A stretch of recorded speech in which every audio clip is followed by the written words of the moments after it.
किन मांगों को लेकर आप यहाँ पर प्रदर्शन कर रहे हैं? एक्चुअली मैं एट फर्स्ट यही कहना चाहूँगी, जो कंडीशन है अफ़गानिस्तान में और जो सिचुएशन अभी चल रहा है अभी तक है, और जो बम ब्लास्टिंग है, टारगेट किलिंग है, यूनिवर्सिटीज़ को, हॉस्पिटल्स को, सारी जगहों को जहाँ पर मैंने देखा हुआ है, न्यूज़ पे शायद आप लोगों ने भी देखा होगा, इतनी सारी ब्लास्टिंग, इतनी सारी killing against our Afghan genocide, ये सब कुछ।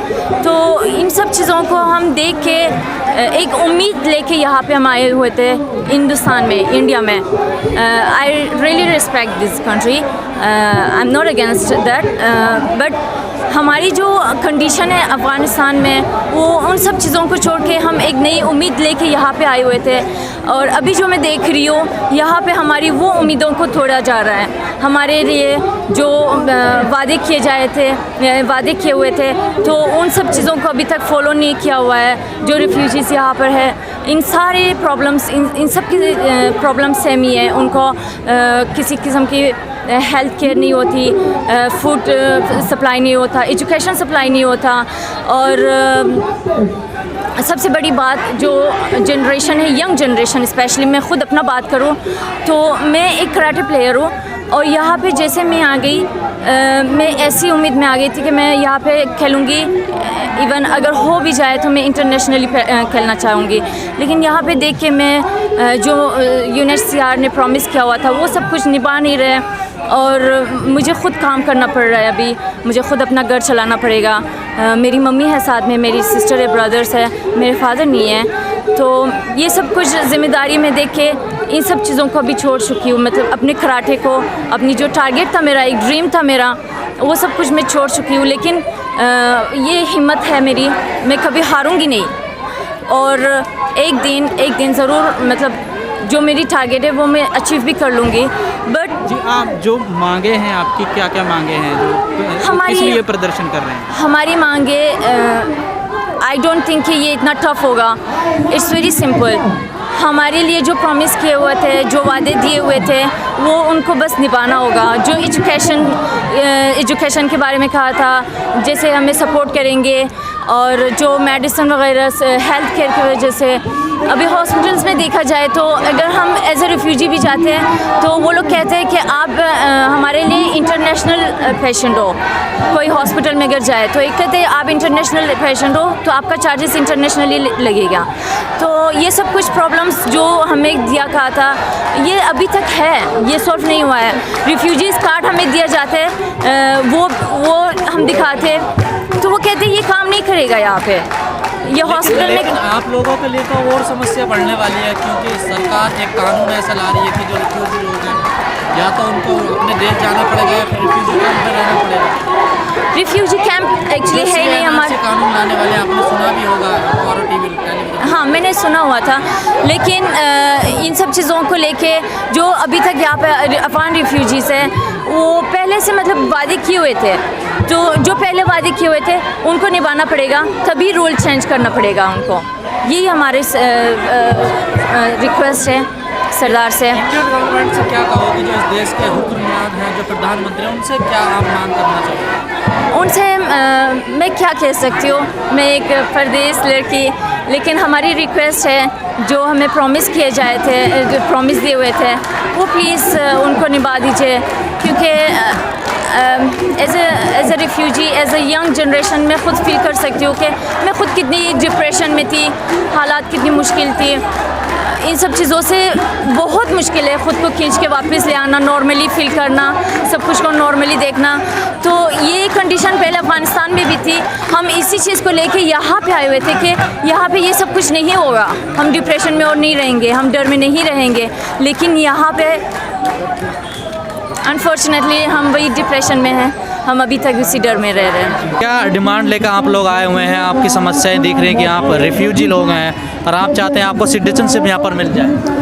तो बहुत सालों से हम रिफ्यूजी लोग यहाँ पे रहते हैं, बिना वैसे अनसर्टन फ्यूचर में, पता नहीं है कि कब यहाँ से जा सकते हैं हम, हमारा फ्यूचर क्या है और UNHCR क्या कर सकते हैं। हमारे कंट्री में, हमारे देश में लड़ाई है और हमारे पास वो हमारे गवर्नमेंट के सपोर्ट नहीं है, और यहाँ हमारा डिमांड ये है कि इत्मीनान दो, हमारे फ्यूचर को वैसे बताओ कि हम क्या करना चाहते हैं आखिर. We are living with an uncertain future, so what should we do here? There's a war in our country, so we cannot be back in our country. Please give us solution and please raise our voice to the globes and make everyone understand our pains. Thank you. Madam, जो भारत के और भी देश हैं जैसे नेपाल है, श्रीलंका है, आपने भारत को क्यों चुना? तो वैसे मैंने आपको कहा कि हमारे देश में लड़ाई बहुत ज़्यादा है और इंडिया में भी वैसे डेमोक्रेटिक कंट्री तो सभी बोल रही है. हम मानेंगे इंडिया लोग के साथ हमारे कुछ प्रॉब्लम नहीं है. वैसे अच्छा रिलेशन है अफगानिस्तान और इंडिया के बीच में, मगर प्रॉब्लम यूनिसीआर के साथ है, उसकी पॉलिसी के साथ है. आपने पाकिस्तान क्यों नहीं जाना चाहा? पाकिस्तान में तो बहुत लोग उधर में भी रहते हैं, मगर जैसे यार किसी का वैसे अलग अलग रीजंस थे यहाँ आने का और पाकिस्तान जाने का, और इंडिया हमारा सबसे बहुत दोस्त है, सही रिलेशन. जैसे अमेरिका में प्रेसिडेंट चुने गए हैं जो बाइडेन, क्या लगता है वो आपको कुछ हेल्प करेंगे? तो जैसे ट्रम्प थी पहले, उन्होंने तो बहुत केसों को रिजेक्ट किया है, मगर वी होप कि बाइडेन इसके बाद में एक we hope that he would have a change policy and he would accept some cases from refugees. अभी आपको भारत में क्या क्या समस्या झेलनी पड़ रही है, क्या क्या प्रॉब्लम्स आप फेस कर रहे हैं इंडिया में? इंडिया में तो बहुत ज़्यादा प्रॉब्लम्स है. एजुकेशन फैसिलिटीज़ नहीं है. हम जब कहीं हॉस्पिटल में जाते हैं तो वो रिफ्यूजी कार्ड को नहीं मानेगा, तो प्रॉब्लम बहुत ज़्यादा है. और सबसे ज़्यादा ये है कि हमारे पास एजुकेशन फैसिलिटी कुछ भी नहीं है, हम कहीं पे एडमिशन नहीं ले सकते हैं. जो आपके बच्चे हैं छोटे या यंग हैं, वो एजुकेशन कैसे पा रहे हैं यहाँ पर रह करके? वैसे तो हमारे लैंग्वेज प्रॉब्लम बहुत ज़्यादा है. हम हिंदी में बहुत अच्छे से बात नहीं कर सकते, वैसे कंफर्टेबल नहीं है, तो वो भाषा अलग होते हैं, तो बच्चे में भी वैसे बहुत प्रॉब्लम वैसे फेस कर रहे हैं. जैसे कि भारत सरकार एक नया कानून लेकर के आई है, NRC, CA वगैरह, जो मोदी सरकार है, इस कानून से क्या कुछ फ़ायदा मिलेगा आपको? Actually, we respect Indian rules. We accept all those things. We respect, but since now we haven't faced any support from government of India. But we face lots of problem with visa from police that you do not have a visa, so you have to live in India. So these are the problems we refugees are facing in India. Ma'am, लगातार जो refugee हैं इस देश में, लगातार उनकी समस्याएं लंबे समय से बरकरार इस देश में बनी हुई है, लेकिन अब सरकार ने एक स्टेप उठाया है, वो एक कानून ला रही है NRC, CA-NRC, citizen amendment bill जो एक्ट वो बना रही है. उससे तो आप लोगों की और दिक्कत बढ़ेगी. जैसे बताया गया यहाँ पर कि ज़्यादातर लोग जो हैं वो इस्लाम को मारने वाले हैं, लेकिन उस कानून में कहा जा रहा है कि जो इस्लाम को मारने वाले हैं उनको जगह नहीं दी जाएगी. जी sir. My name is Nargis Raimi. I'm from Afghanistan. I came from Afghanistan as I immigrated to India in 2014 with my children, with my husband. Our case is closed in UNHCR office. Reject first, then close this in this office. We can go back to Afghanistan. All the people knows that Afghanistan situation, what is going on in Afghanistan. Our case is closed. We can face many problem in India. Without ID, we can't do anything. Like we can change our house. My children can't study. They are stay at home. We facing many problem in India. We suggest from UNHCR office that open our cases. We are very we are not able to go back to Afghanistan. It is too much fine and situation in Afghanistan is not good. It's very difficult for us. We can't stay in India. We can go back to Afghanistan. There's no education, no facilities of life. Just we destroying our life. In 7-8 years, we don't know what should we do. Sir, Bharat में आज आप जंतर मंतर पर दिल्ली में प्रदर्शन कर रहे हैं, क्या क्या आपकी डिमांड है? ये चाहता है कि UNHCR हमारे मदद करे, और जो हम चाहते हैं वो इंसानी हक है हमारा. उन्होंने हमारे लिए कुछ काम करे, और यहाँ हमारे लिए बहुत प्रॉब्लम है. हमारे बच्चों ने नहीं पढ़ा सकते. सर, जैसे कि एजुकेशन है, यहाँ पे जो जॉब है वो आपको कुछ मिल रही है भारत में?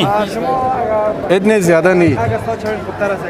जो मोबाइल सिम है या कोई और जरूरी चीज़ें हैं वो मिल जाती हैं आपको यहाँ पे? नहीं, मुश्किल से मिल जाते हैं. सब कुछ नहीं मिल रही, नहीं मिल रहे, वो प्रॉब्लम में. अच्छा.